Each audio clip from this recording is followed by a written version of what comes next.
এক বুজুর্গ একদা একটি কবরস্থানের পাশ দিয়ে যাচ্ছিলেন। তিনি কবরবাসীদের কথা স্মরণ করে কিছু সূরা পাঠ করলেন এবং তাদের আত্মার শান্তির জন্য ইসালে সাওয়াব করলেন।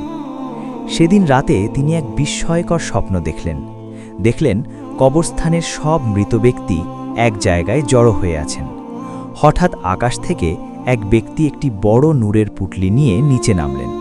পুঁটলিটি রাখা মাত্রই সব মৃত ব্যক্তিরা হাহাকার করে সেদিকে দৌড়ে গেলেন, যেমন ক্ষুধার্ত মানুষ খাবারের দিকে ছুটে যায়।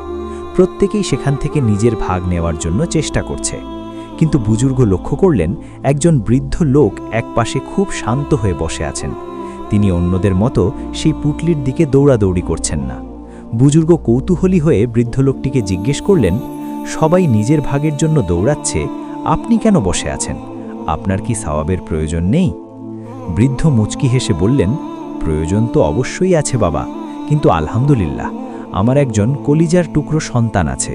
তাকে আমি পবিত্র কুরআনের হাফেজ বানিয়েছি। সে প্রতিদিন দোকানে বসে কুরআন তেলাওয়াত করে আর সেই সওয়াব আমার কবরে পাঠায়। তার পাঠানো সওয়াবের উপহারে আমার কবর এতই আলোকিত যে অন্যের ভাগের উপর আমার আশা করতে হয় না।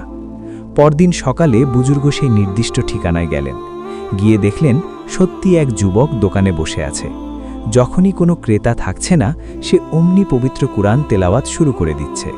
বুজুর্গ বুঝতে পারলেন এই সন্তানের আমলই তার বাবার কবরের শান্তির মাধ্যম হয়ে আছে।